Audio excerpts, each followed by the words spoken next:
بسم اللہ الرحمن الرحیم۔ تراویح سے متعلق چند ضروری مسائل ہیں جو اکثر و بیشتر لوگوں کو پیش آتے ہیں اور وہ فون پر پوچھتے ہیں، تو ضروری ہے کہ ان مسائل پہ ویڈیو بنائی جائے، ان مسائل کا جواب دے دیا جائے تاکہ لوگوں کو پہلے ہی سے اس سے واقفیت ہو جائے، اور جب یہ مسئلہ پیش آئے تو ان کے علم میں ہو کہ اس مسئلے کا حل کیا ہے۔ بہت سارے مسائل ہیں، ان میں سے چند مسائل یہ ہیں۔ مسئلہ نمبر 1 کہ 4 رکعت کے بعد جو امام بیٹھتا ہے تو کتنی دیر بیٹھنی چاہیے؟ جواب یہ ہے کہ 4 رکعت کے بعد اتنی دیر بیٹھنا جتنی دیر میں 4 رکعت نماز پڑھائی جاتی ہے، یہ مستحب ہے۔ یعنی 4 رکعت کے بعد امام کو چاہیے کہ اتنی دیر بیٹھے جتنی دیر میں 4 رکعت نماز پڑھائی جاتی ہے۔ تراویح کی 4 رکعت نماز جتنی دیر میں ہوتی ہے اتنی دیر بیٹھنا چاہیے۔ عام طور پہ ایسا نہیں ہوتا ہے، لوگ بہت جلدی اٹھ جاتے ہیں، لیکن مستحب طریقہ یہی ہے کہ 4 رکعت کے بقدر بیٹھا جائے۔ ایسا کہیں کہیں ہوتا ہے۔ آپ دیوبند جائیں گے تو دارالعلوم دیوبند کی جو تینوں مسجدیں ہیں ان میں جو تراویح ہوتی ہے بہت آرام سے ہوتی ہے، اور 4 رکعت جتنی دیر میں وہ پڑھتے ہیں 4 رکعت کے بعد جب بیٹھتے ہیں تو اتنی ہی دیر بیٹھتے ہیں۔ تو اصل مستحب طریقہ یہی ہے، لیکن اگر کوئی اس سے جلدی اٹھنا چاہے تو اٹھ سکتا ہے، حرج کوئی نہیں ہے۔ دوسرا مسئلہ کہ جب 4 رکعت کے بعد بیٹھتے ہیں تو اس میں کیا پڑھا جائے؟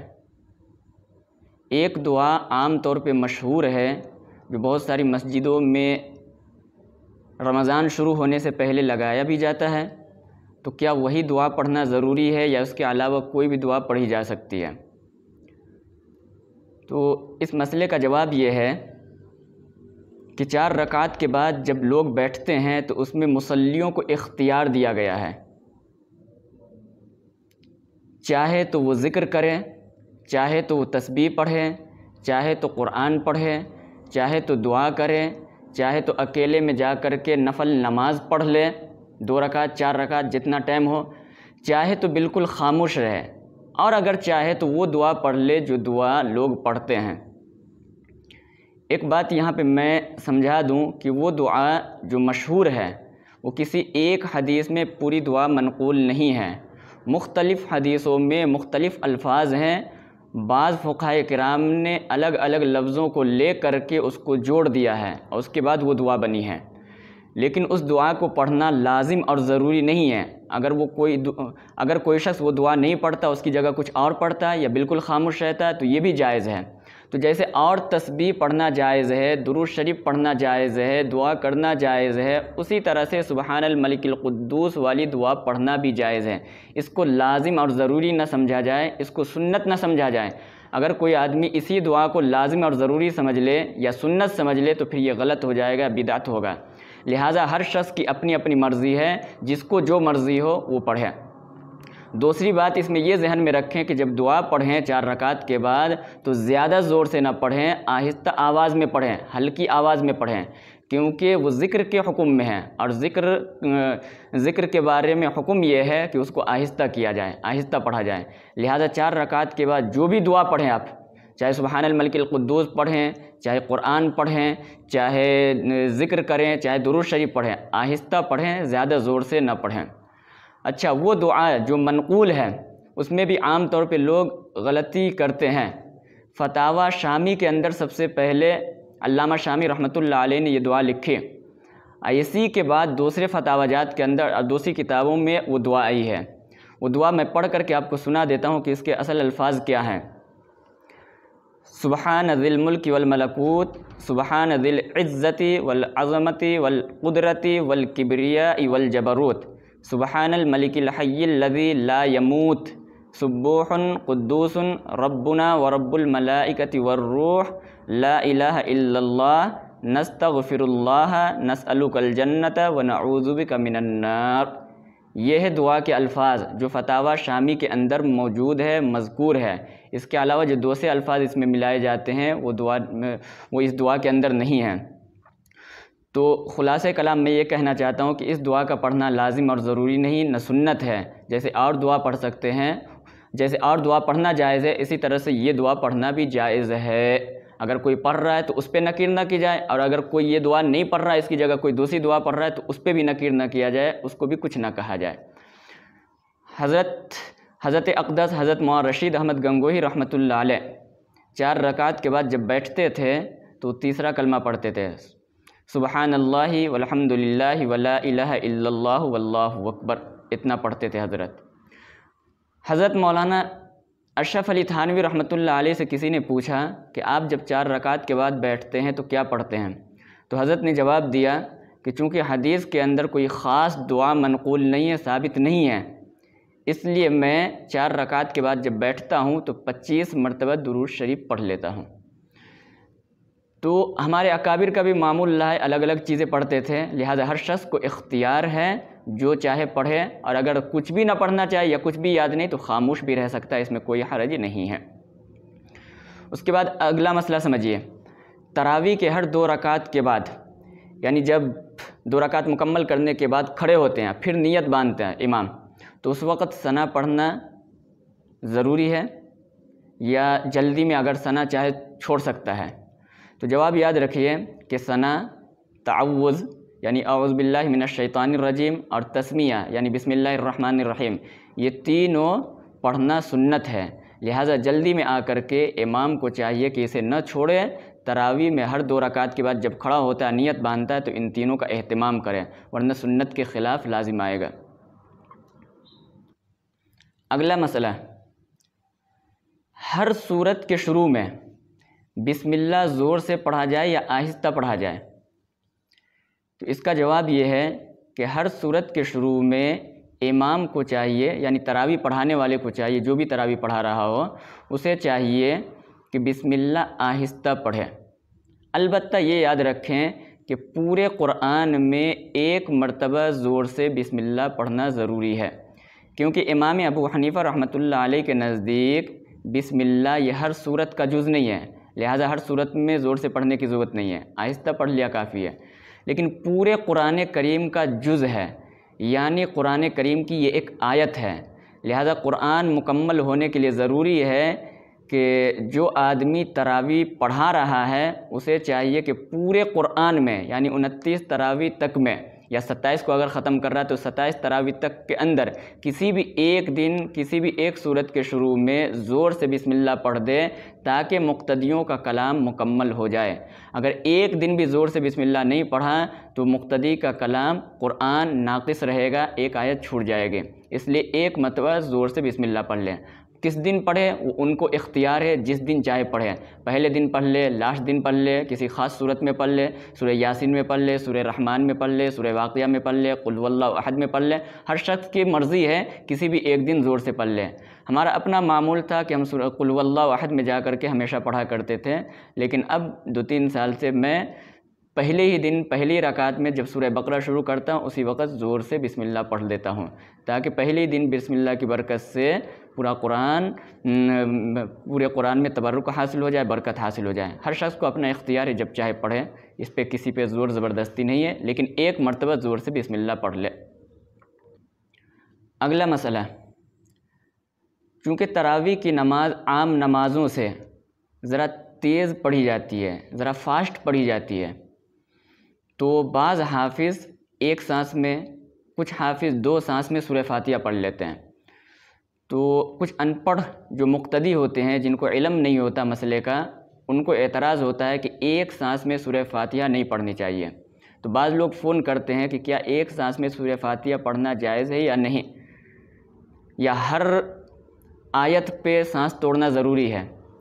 تو یاد رکھیے تراویح میں 1 سانس میں سورہ فاتحہ پڑھی جا سکتی ہے، اس میں کوئی حرج نہیں ہے، کوئی کراہت نہیں ہے، بغیر کسی کراہت کے جائز ہے۔ 1 سانس میں پڑھے، 2 سانس میں پڑھے، 3 سانس میں پڑھے، اور اگر چاہے تو ہر آیت پہ سانس توڑ کر کے پڑھے، ہر طرح سے گنجائش ہے، اس میں کوئی شریعت کی طرف سے کوئی قانون اور ضابطہ نہیں ہے۔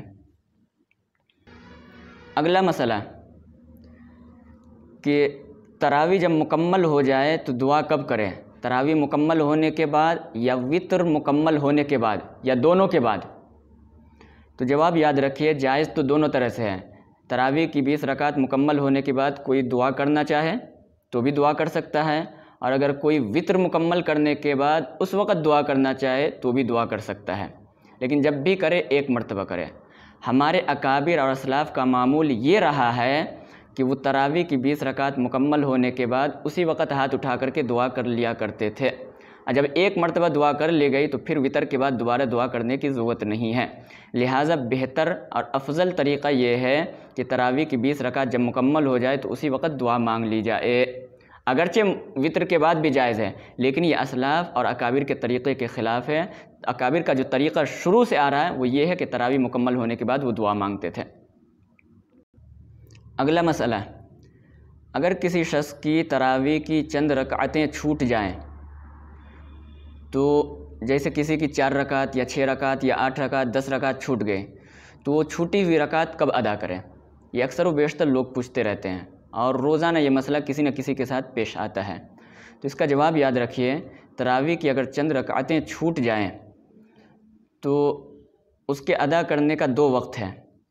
ایک تو یہ ہے کہ جب امام 4 رکعت کے بعد بیٹھے، تو اگر زیادہ دیر تک بیٹھتا ہے تو آپ اس درمیان میں اکیلے میں جا کر کے جلدی سے ادا کر لیں، 2 رکعت 4 رکعت جتنا ٹائم ملے اتنا کر کے ادا کر لیں۔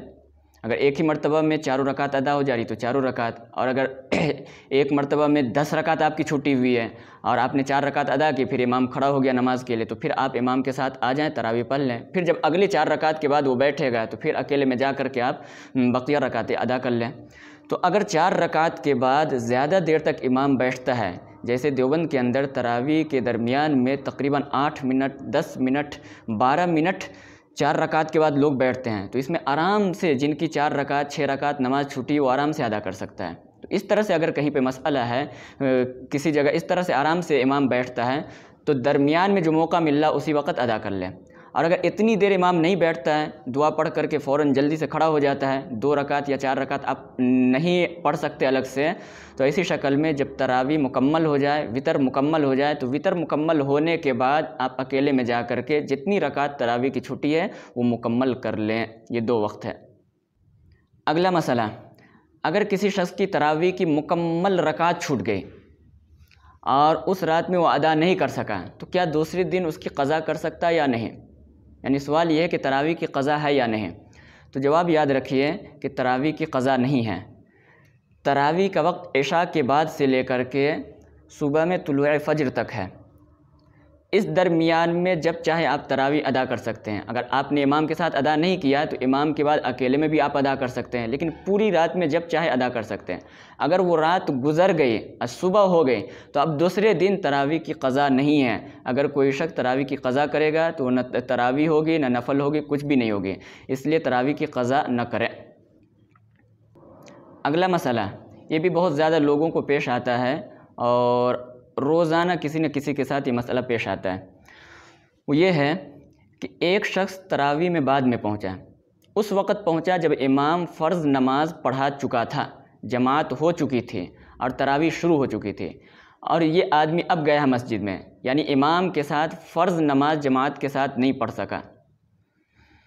تو اب یہ شخص پہلے تو فرض نماز پڑھے گا، اس کے بعد تراویح میں امام کے ساتھ شریک ہوگا۔ تو سوال یہ ہے کہ یہ آدمی جس نے اکیلے فرض نماز پڑھی ہے، وطر کی نماز جب امام اخیر میں پڑھائے گا جماعت کے ساتھ، تو کیا یہ شخص جماعت کے ساتھ وطر پڑھ سکتا ہے یا وطر بھی اس کو اکیلے پڑھنی پڑے گی؟